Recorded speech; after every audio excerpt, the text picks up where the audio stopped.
David, sa première Volta, c'était en 2019. Et aujourd'hui, il a tout ça. Tout ce que Dadou a résumé dans ce dessin. On ne réalise pas toujours la carrière de Primož Roglič. Pratiquement 90 victoires professionnelles. Quand on est sprinter, oui, mais quand on est Primož Roglič et le profil de coureur qu'il est, c'est quelque chose. Ah ben c'est un spécialiste des courses par étapes. Alors il a démarré tard le vélo. Bon, il est plus très jeune, mais je pense qu'il peut continuer encore quelques années. C'est vrai qu'il a un palmarès impressionnant. Hein. Alors oui, il lui manque ce Tour de France, mais déjà 4 Vuelta, un Giro et le nombre de courses par étapes qu'il a d'une semaine, des Tirreno, des Paris-Nice, il en a plein. Je vais pas toutes les citer, mais c'est vrai qu'il fait preuve de régularité et surtout sa faculté à se relever après toutes ses chutes, parce qu'il connaît des chutes violentes, plusieurs dans l'année, et malgré tout, il arrive à se construire un palmarès. Après, comment le classer dans la hiérarchie mondiale? Je pense qu'il y en a deux quand même qui sont au-dessus. Hein. Tadej Pogačar et Jonas Vingegaard. Un Remco Evenepoel qui arrive, c'est peut-être le 4e, mais oui, il est toujours là et je pense qu'il y a toujours espoir.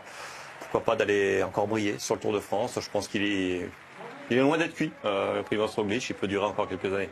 Avant d'écouter votre avis, messieurs, 4e dans la hiérarchie mondiale Moi, je le mets devant Vingegaard en termes de hiérarchie. Si on parle du palmarès, moi, je prends le palmarès. Oui, du palmarès. Je le mets devant Vingegaard malgré ses 2 Tours de France.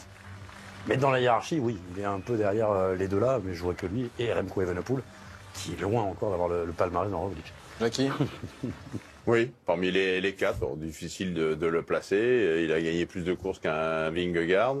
Mais Vingegaard a gagné le Tour de France et on sait que le rêve de Roglič, c'était de gagner le Tour de France. Il a mis tout en œuvre cette année pour pouvoir le gagner. Malheureusement, victime de chute, il n'y sera pas. Il s'est rabattu sur la Volta qu'il a dominé, on peut le dire, même si l'écart n'est pas énorme sur la ligne d'arrivée finale. C'est une histoire de lucarne.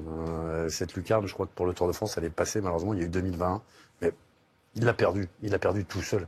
On parle souvent de ce chrono de la planche des belles filles, mais ça, c'est pas joué là. Ça, c'est joué à une chute de Tadej Pogačar, où il attend parce que Tadej est le petit Slovène qui arrive. Son copain, il est gentil, Tadej. Puis Tadej, après, il part dans l'étape de Loudanvielle. Et on laisse Tadej Pogačar prendre du temps. Je pense qu'en 2021, il n'aurait pas fait la même erreur. Mais là, ça se reproduira plus pour lui. Mais encore gagner un Giro, j'y crois. Encore gagner la Volta, j'y crois. Ça dépendra On va en reparler de la liste de départ. Voilà.